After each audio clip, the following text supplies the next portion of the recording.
podcasts. Find it all on the Odyssey app. AUDACY.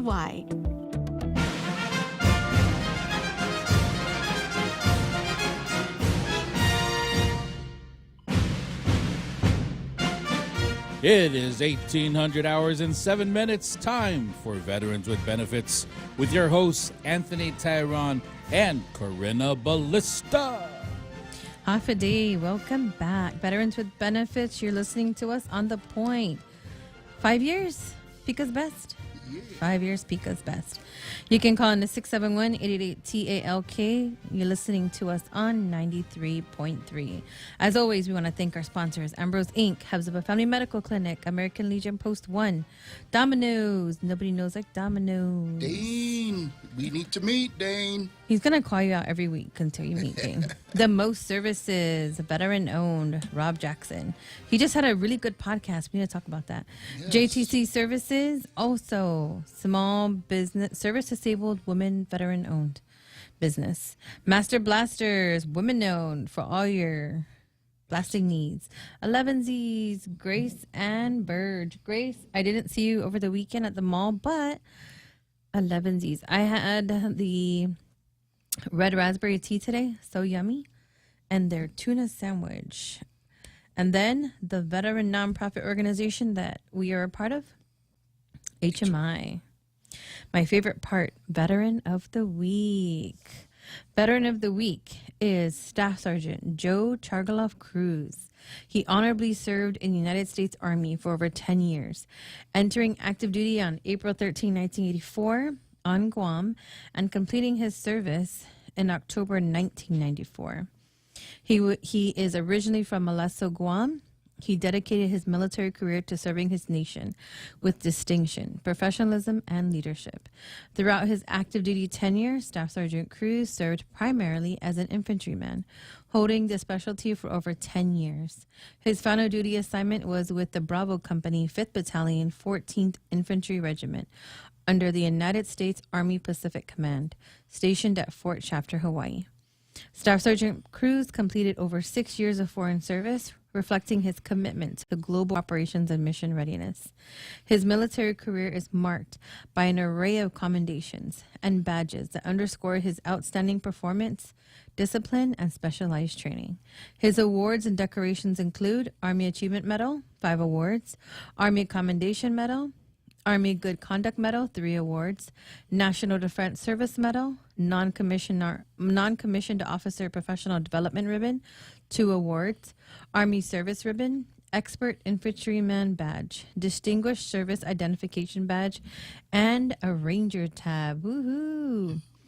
In pursuit of operational excellence, Staff Sergeant Cruz completed a rigorous military educational portfolio, including primary leadership development course, basic non-commissioned officer course, air assault school, tropical lightning training, ranger indoctrination program, division support school, infantry officers course, and ranger course. Wow, ranger course was 10 weeks. Staff Sergeant Cruz re-enlisted twice during his career with both re-enlistments with honorable discharge. Following his military service, Staff Sergeant Cruz continued to serve his country in a civilian capacity. He currently works with Navy Security, where he has proudly contributed to the safety and security of military installations. Combined with his military time, Staff Sergeant Cruz has accumulated over 39 years of federal civil service, a remarkable testament to his lifelong commitment to public service and national defense. He resides in Moleso, Guam, and remains a respected figure in both the veteran and civil service communities. His legacy is one of duty, discipline, and devotion, an example for future generations of Guam sons and daughters in uniform and beyond. Let us thank him for his service. Congratulations, Veteran of the Week, the real Joe Cruz. Yay! Congratulations, my primo. And he says, I'm Joe Chargaloff Cruz. Yes, I know you're Joe Chargaloff Cruz. And then I'll do Tip of the Week.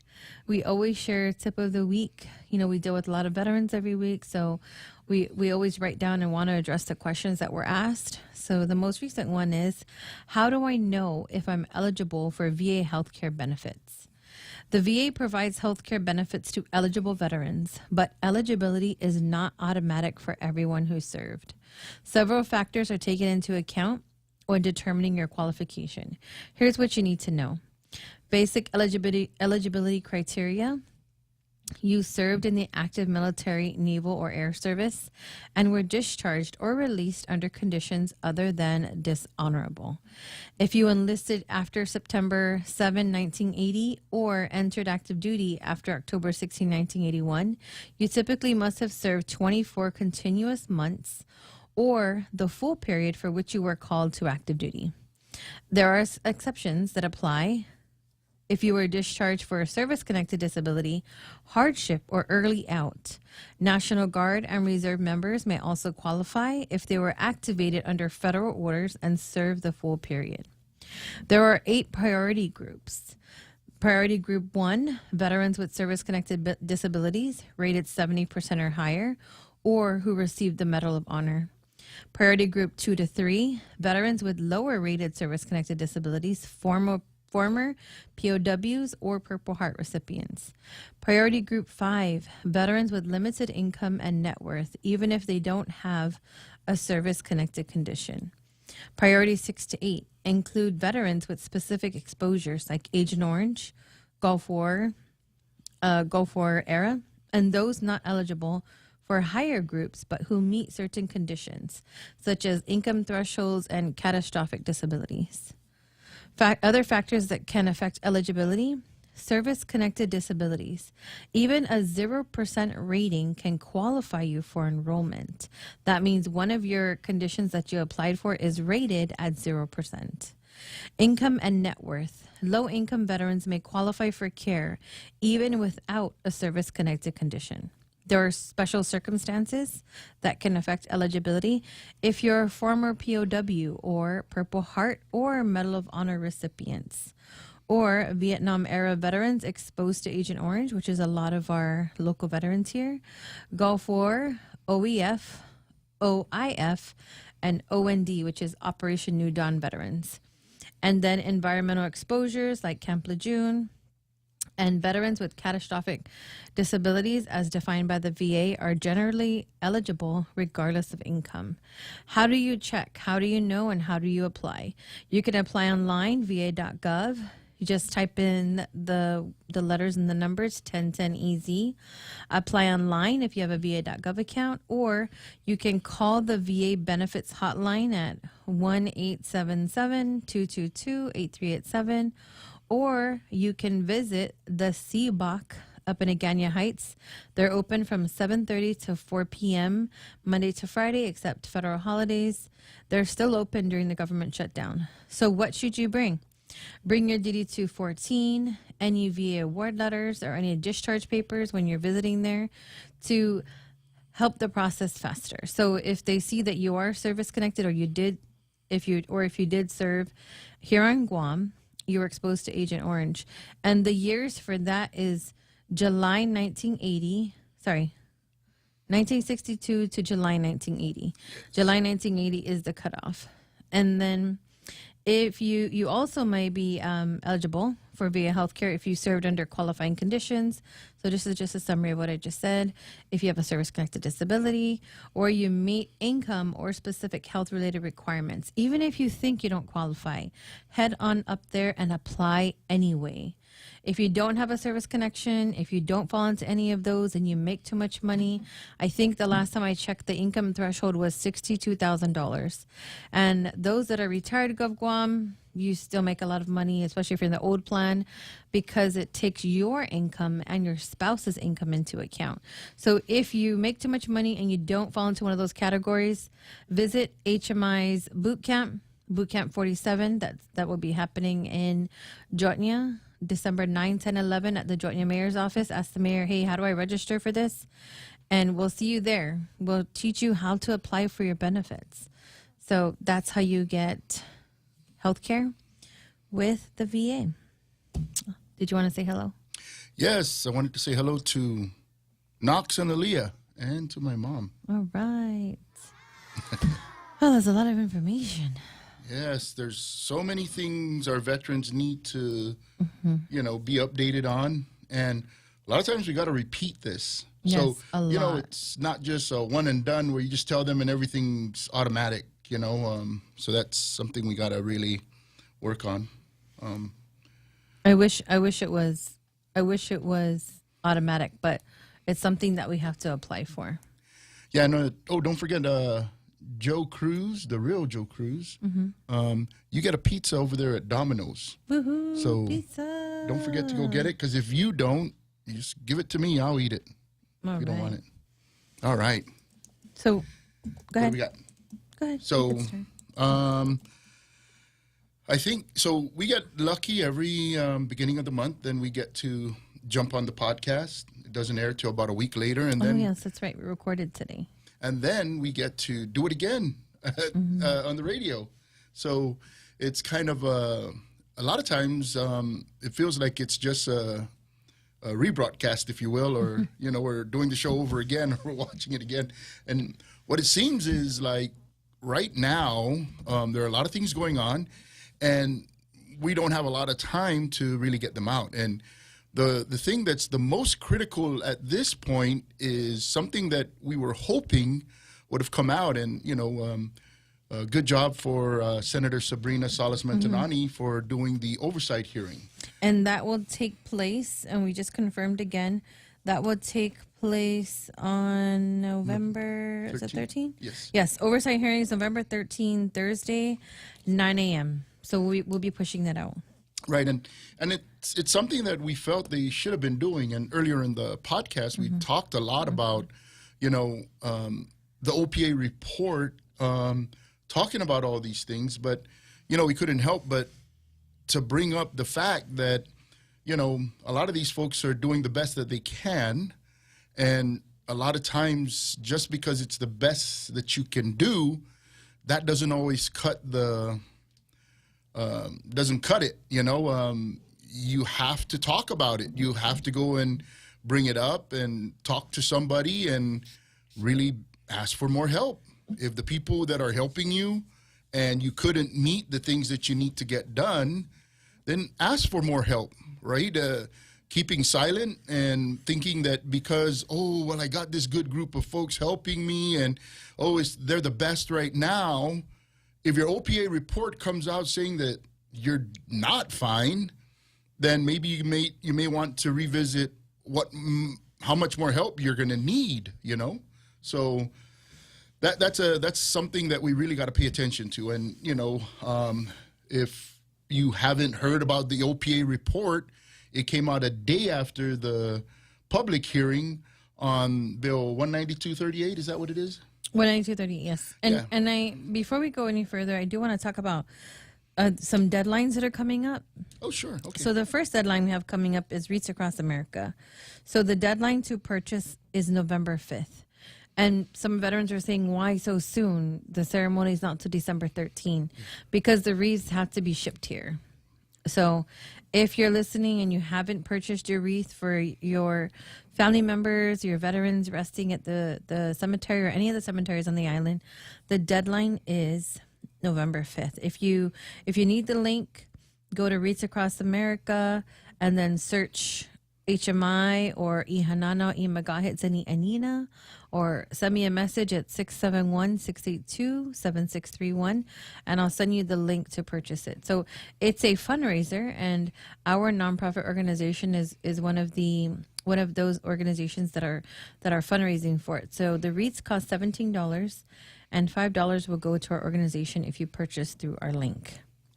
This is also something that, if we continue to think that we got everything in order and we don't have to do any work, there are quite a few veterans out there that will tell you that we need to put more wreaths on all of the different headstones down there. Mm-hmm. So if you feel like, you're being left out, or you feel like you want something else to do rather than trying to say negative things about other organizations, get your butt out there and go find a way to get more wreaths on the headstones of our veterans down there. And I think Jose checked the numbers, right? There were 5,760 I think he checked last week. Something like that. Yes, and I don't know how many total. I haven't checked the website recently because it updates, daily, how many veterans are there and how many wreaths are purchased throughout the different organizations. There were a total of 7 organizations that are actively selling, and HMI is part of them.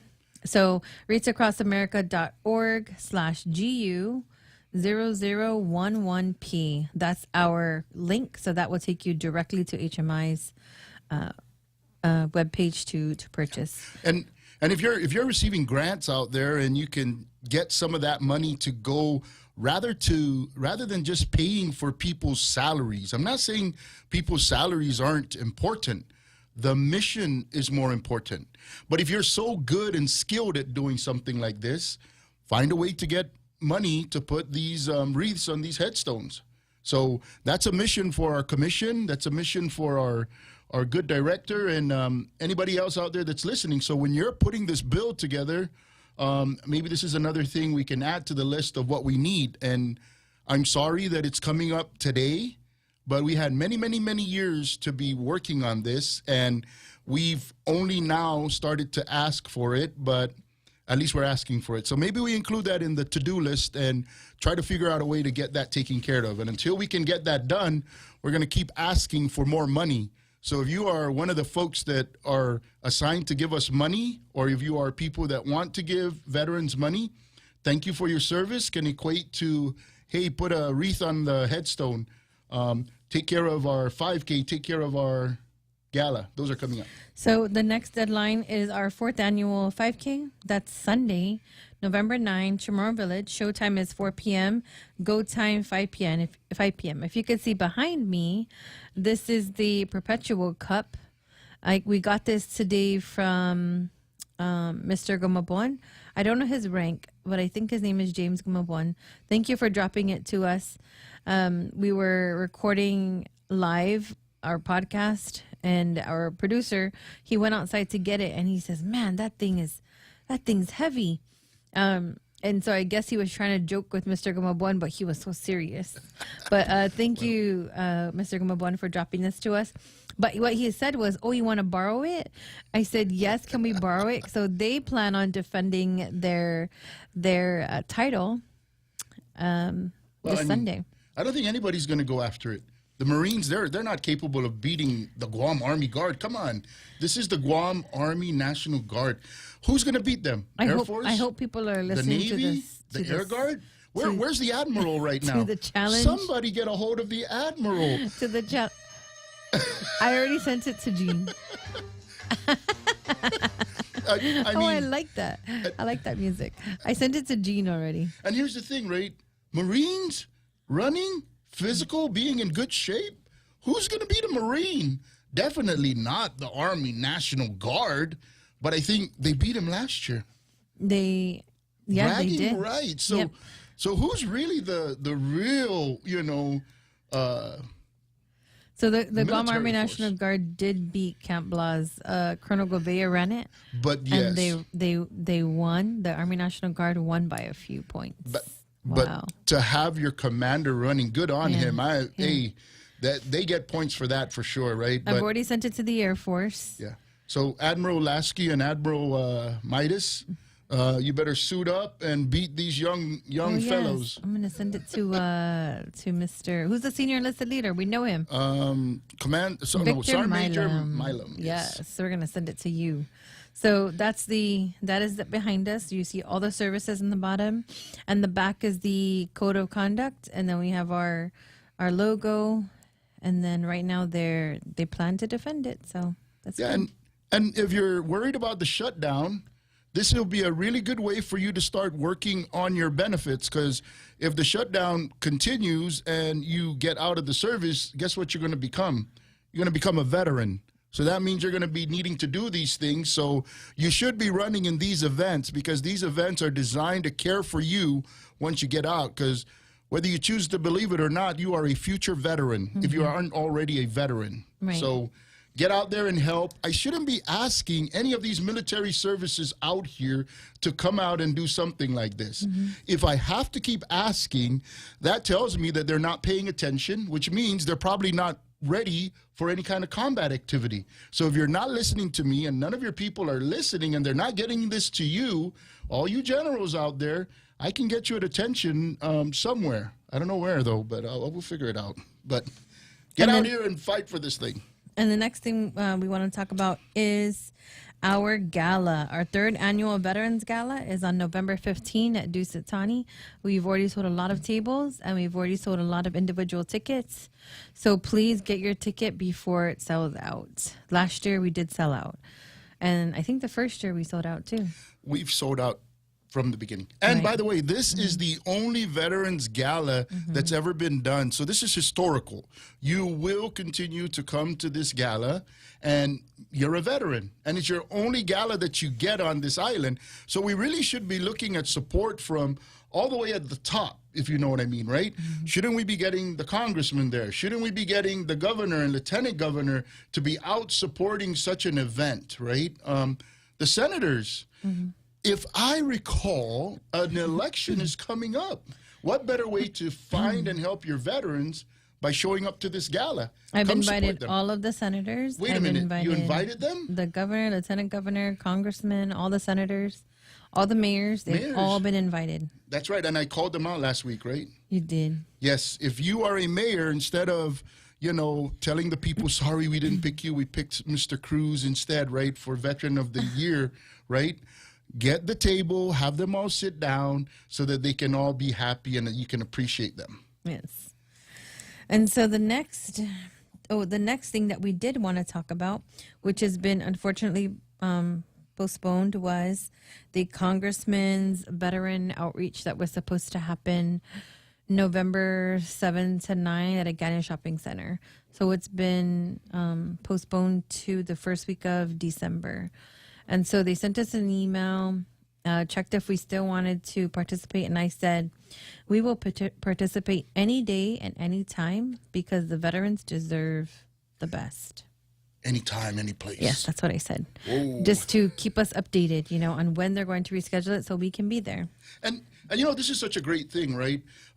We don't ever get to get these types of things, but for the past, is it four symposiums already or 3? 4 symposiums, we've been inviting all the people to get together and do this. And then we have our summit last year earlier this year that we did. So we've had 5 events similar to this. And when you're in Hawaii, right? Oh my gosh, they have so many events out there. And yet we don't get to do those types of things here. So maybe if the congressman's push for the regional office to be here, maybe we could start having our own events here and not have to depend on Hawaii, because Hawaii's getting their own events. So because we're not Hawaii, right? Yeah. We don't fall under them. They get to do their little spiel out there, and us here in Guam, we don't get that. But maybe we'll start doing it. But we're doing it on our own. I mean, it'd be nice if they give us some funding like they get out there. Right? So once the shutdown is open, we're going to head to a break, and when we come back, we're going to talk more about the OPA and report and the 2026 pay chart. You're listening to Veterans with Benefits. You can call in to 671-888-TLK. We'll be right back.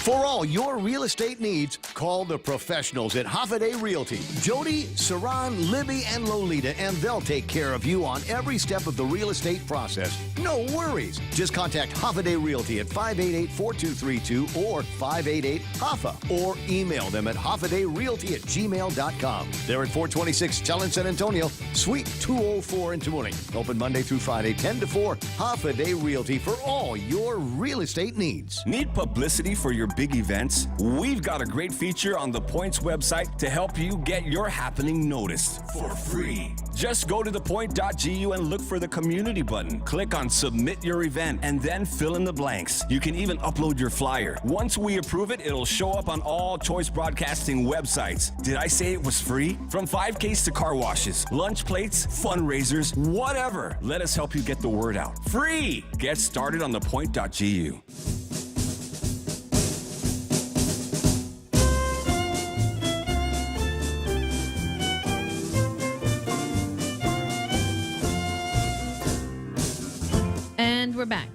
We missed those watching us online. Let me say hello. Brennan Fausto, always here. Jose Martinez giving him a salute. Welcome. Joey Tobes, half a day, fellow vets. Half a day. And Brennan Fausto gave me a U.S. flag, a Guam flag, and a salute. Benny Panaula, half a day. Hey. And Elizabeth Kijichu, she says she's watching. All right. Thank you to those also watching us on YouTube. I don't have enough screens to monitor YouTube, but I know you're watching. Thank you. And those listening to us online and on the radio.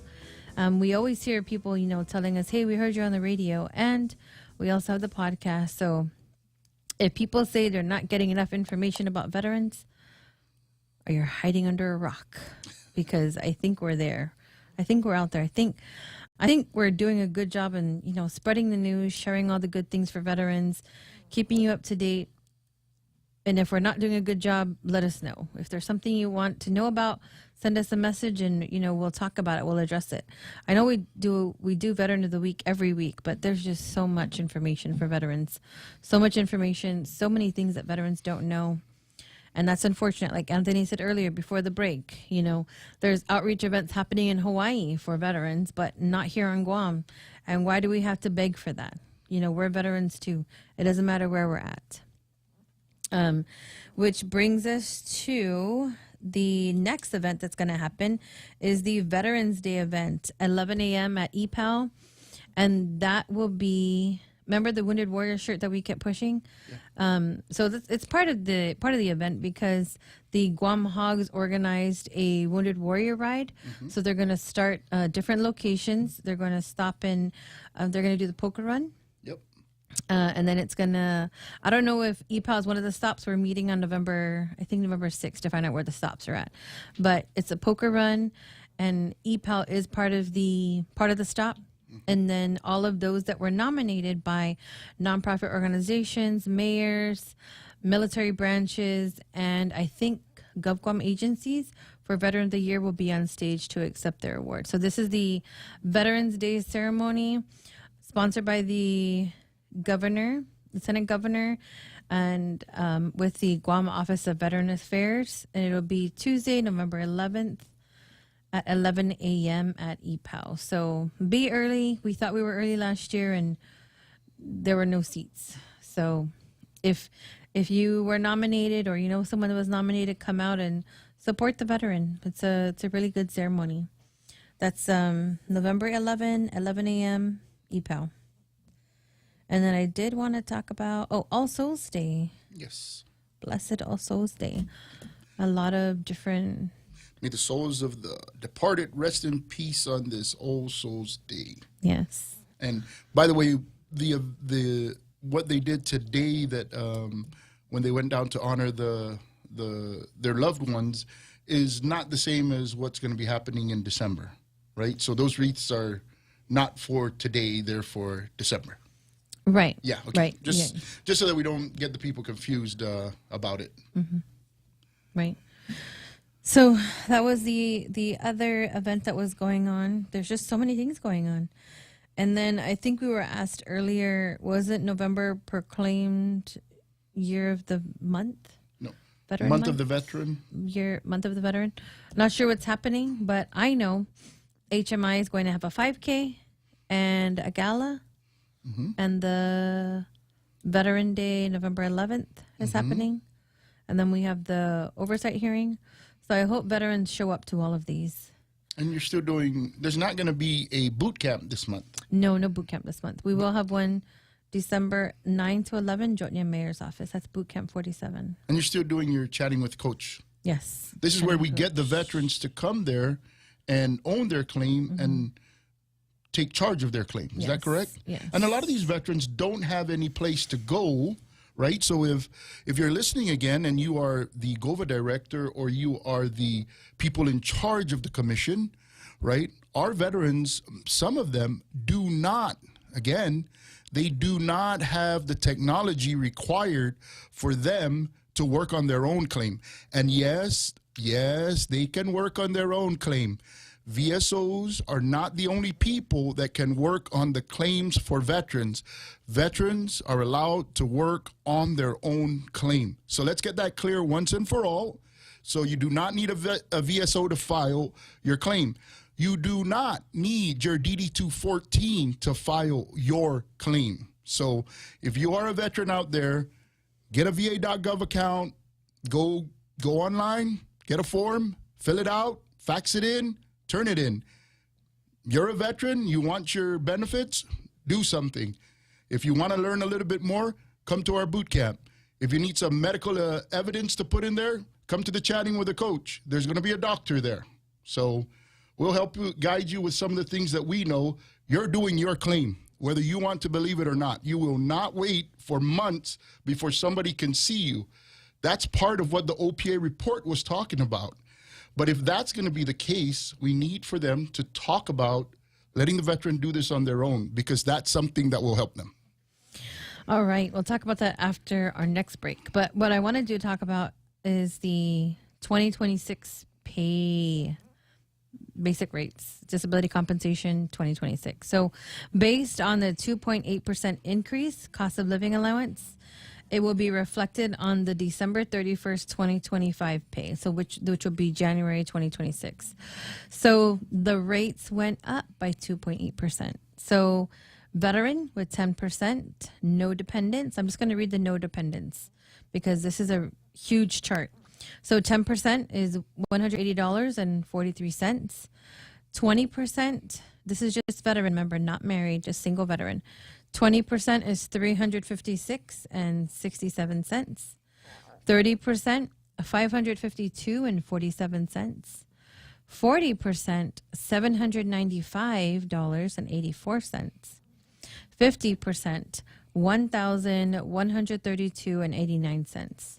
60%, $1,435.01.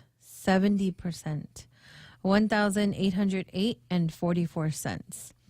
80%, $2,102.14. 90%, $2,362.30. And 100% veteran is $3,938.58. And the automobile allowance went up to $27,156.88. Clothing allowance, which is due every August, is $1,053.19. And then the DIC went from it's still about 1,600, so 1,699 cents, 1,699.36 cents. And then we always talk about SMCK, which is ED or FSAD for females. So it's $139.87. That used to be $136. So that's $136 in 2025. And then another thing that went up is housebound. These are figures that I memorized. So a housebound is special monthly compensation -S. That is, if you get one condition rated at 100%, it's called housebound. It doesn't mean you're staying home and you're housebound. No, that's not what that means. It's just a term they use, housebound. So that's one condition rated at 100%. That's $469.95. So a significant, bump to the numbers. So if you haven't filed your claim yet, please file it, and our rates will get an increase every time there is a COLA increase. So this year is 2.8%.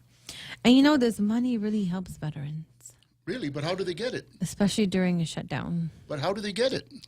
They have to apply. You mean to tell me a VSO is not going to come knocking on their door saying, come file your claim? No. Why not? There's not enough people for outreach. Now, we don't have enough VSOs on this island, and we're going to try to get more. But let me ask the question, right? If you have to file your clothing allowance in August, and your appointment is 2 months later, how are you going to be able to file it? That's unfortunate. Do it? Yes, you're right. I agree. We hear from veterans all the time that I went to the Tizen office and the door is shut. There's a sign, federal shutdown, and then when you go to the GOVA office, they won't be able to see you until 2 months from now. which is unfortunate because when a veteran files their claim, they get letters from the VA requesting information. If a veteran doesn't have access to a computer or internet or know how to just fill out the form, because the forms are PDFs, they're fillable forms. But some people still don't know how to do it. How do you get to the next block, or do they even know how to use the tab button? So those are things that, some veterans unfortunately deal with, and you can't deal with a letter 2 months down the line, 3 months down the line, because if you don't respond, guess what? The VA will deny the claim. Yeah, but that's why we have all these VSOs to do this. Don't we have 2 VSOs over at VFW? I don't know. I thought they We don't. quit. I don't know. Wait a minute. We don't have it. That is a national organization, and they don't have the VSOs there anymore. What happened? I don't know. So isn't this Unfortunate. program something that we need to continue to build on? There's nobody there, not enough work.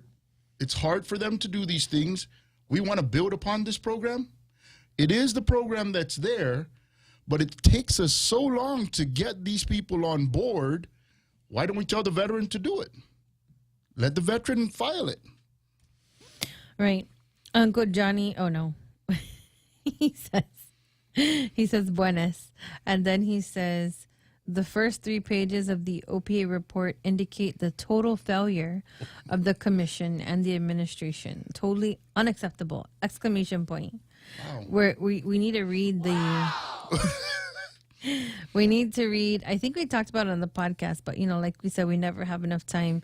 So the OPA report had findings, and some of the findings, I just wanted to touch on the main ones was insufficient staffing to process VA claims, insufficient staffing to maintain the Guam Veterans Registry, insufficient staffing for cemetery operations, inadequate office space, deficiencies in data management and information security, and other matters. And when you go to page 20 for other matters, that mentions how the director should be a classified employee.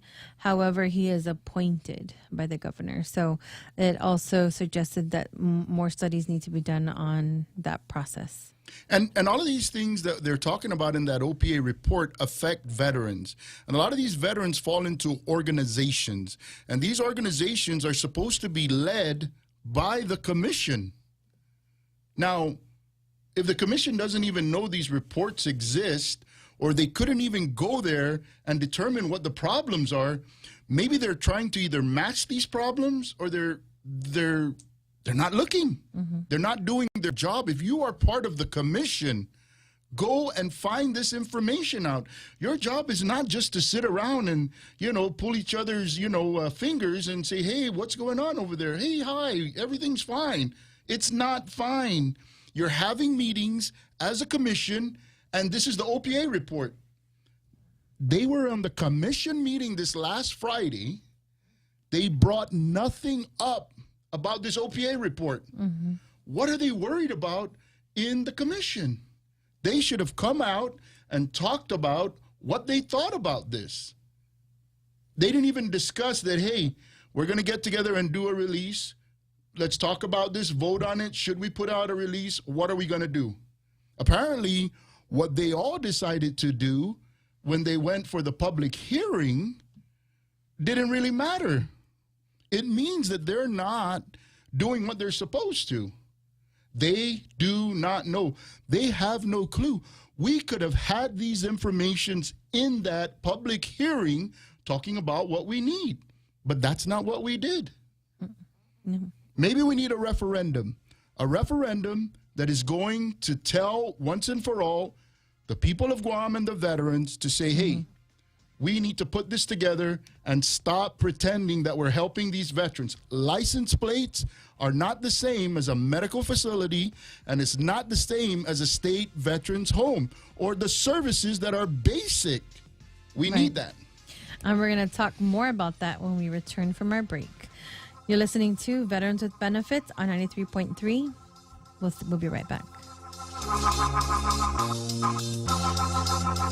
Celebrating the 176-year anniversary of American President Lines, APL is a trusted partner to the U.S. government and its military. Our U.S.-flagged vessels are proud to provide ocean transportation, logistics, and critical mission support worldwide, and most especially to our local partners right here on Guam and Saipan. APL has an extensive network that connects your shipping needs to anywhere in the world. The APL Guam team is dedicated and are here to help you. Call 588-4651 or visit apl.com. APL, global presence with a local home.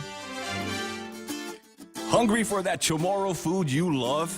Head over to Mezcla Dos every Wednesday for Locals Love Wednesdays. That's right, all locals and military get 10% off all day. Burgers and barbecue plates made fresh, made local, made just for you. So round up the family, bring your appetite, and taste the flavor that Guam craves. And don't forget, every Wednesday, locals and military save 10% all day long. Because at Mezcla Dos, every bite feels like home. Mezcla Dos, where the locals eat.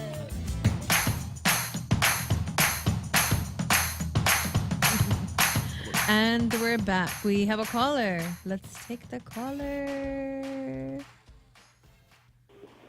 Hello. Good evening. I know that voice. Dewey, Yes. the man from the future.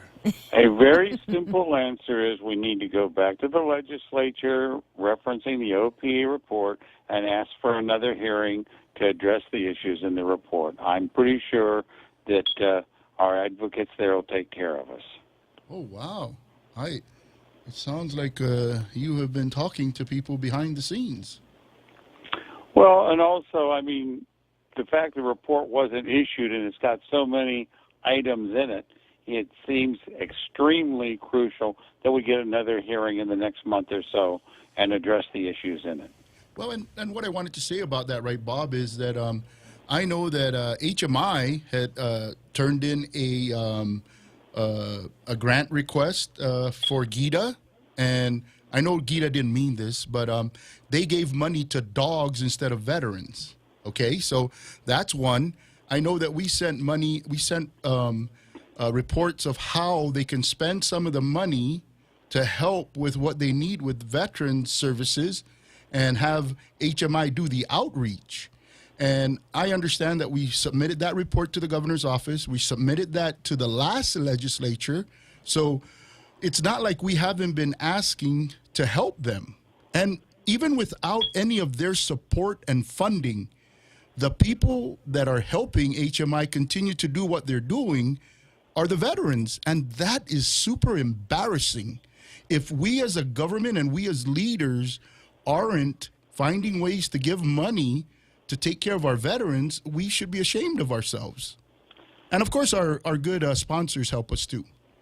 Well, what you're looking for is legislative priorities, but you've also hit a very important thing, and that is you don't have the executive branch priorities, and that's even worse than the situation in the legislature, because I believe, based upon the last couple of years of work I've been doing, there are several senators, including veterans themselves in the legislature, that would like to help, but right now you're basically being ignored by the executive branch, or else they would take care of the cemetery, they would take care of fixing the things up, they'd take care of getting a facility that's accessible to disabled veterans, and they'd take care of ensuring that the VSOs are hired in the VA office. But what has happened? If nothing's happened, then that kind of indicates the interest of the executive branch. And maybe to add to that, right, nonprofits are not designed to take over the government, right? And not there to take the job of the government. But working hand in hand when there is a lack of services is something that we really need to be paying attention to, right? Well, let's take something back, though. There's a lot of non-governmental nonprofits that have grants and are working hand in hand with the government. That's how we do feedings for the elderly. That's how we deal with cancer support. Yes. That's how we deal with support for foster homes. There's a whole lot of things. We just need to make sure that the veterans are in the same bowl that's getting attention as everybody else, and part of that has to do with legislation, and part of it has to do with ensuring that we go to the executive branch. But as far as budget, the budget is a responsibility of the legislature. So one of the things we need to do is make sure that the legislature not only funds the VA office, but put some additional funding that can be there for grants for the awardees to support the Veterans Office to be able to get more done with the amount of money available. Yeah, and so here's the thing, right?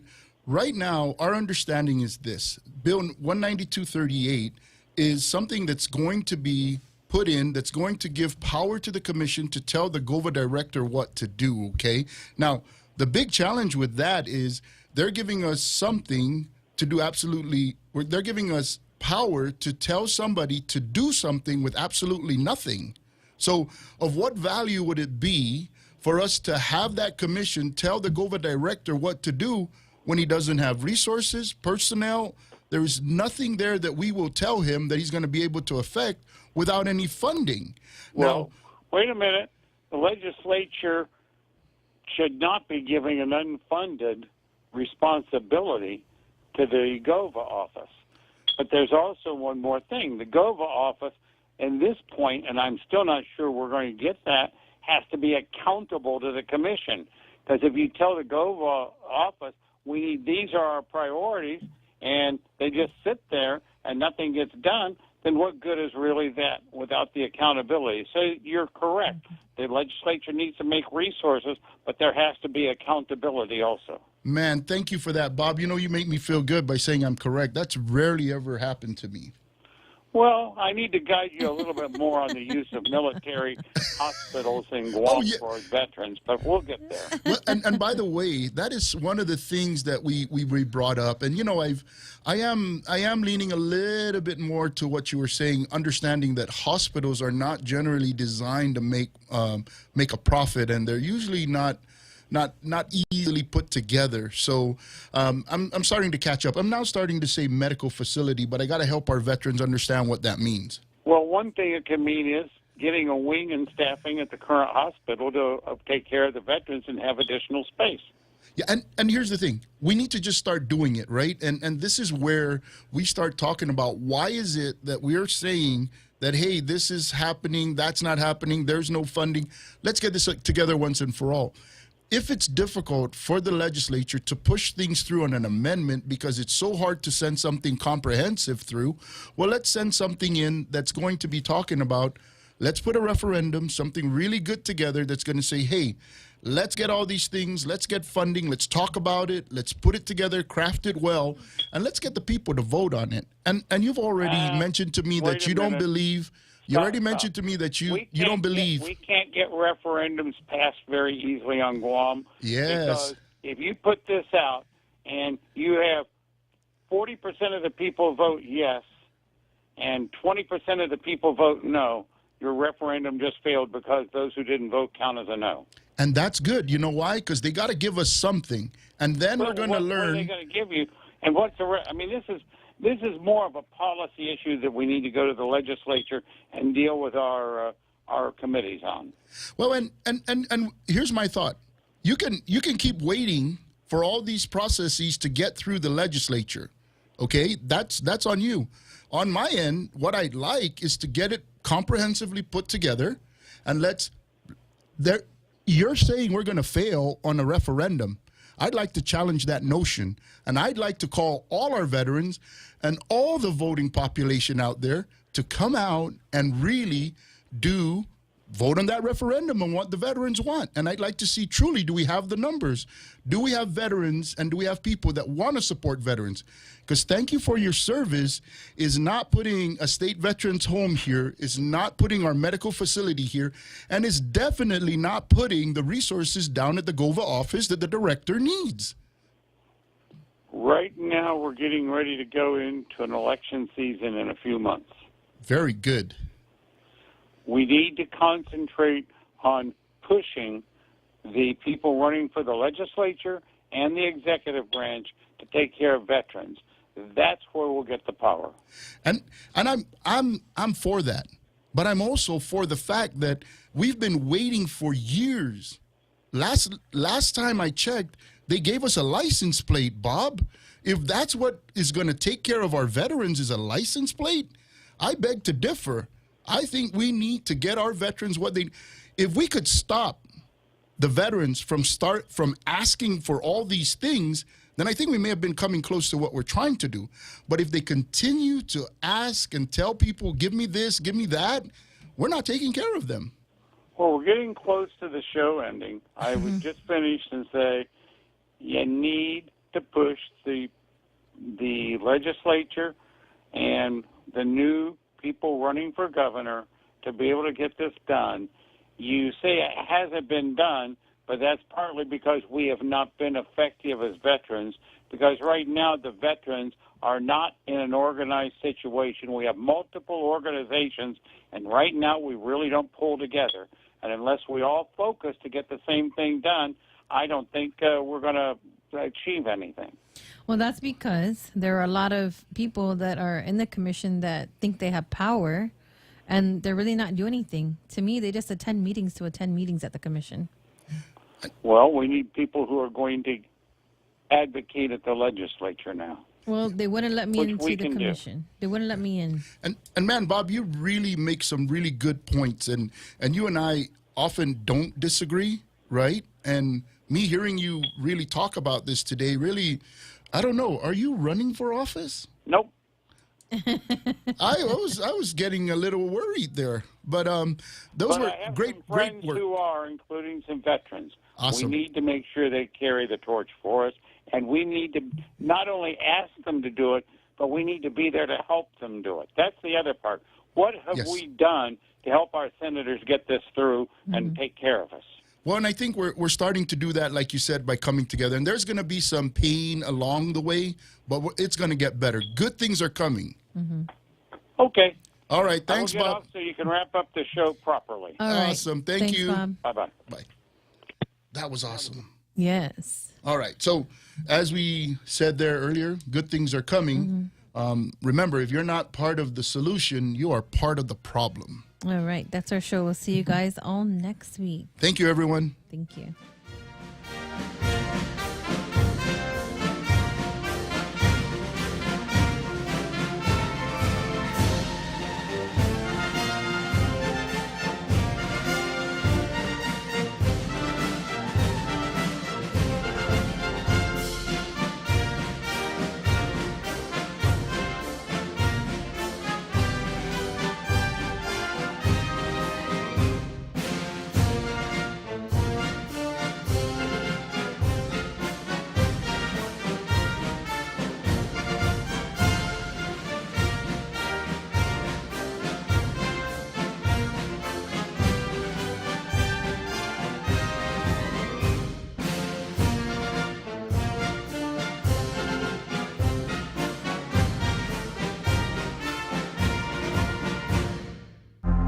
The Point is KUSG, Hagåtña, Guam, 93.3 FM and 104.3 HD3. Could soon be a shutdown for the record books. I'm Sue Guzman, Fox News. Heading into day 34 of the government shutdown today with no apparent end in sight as people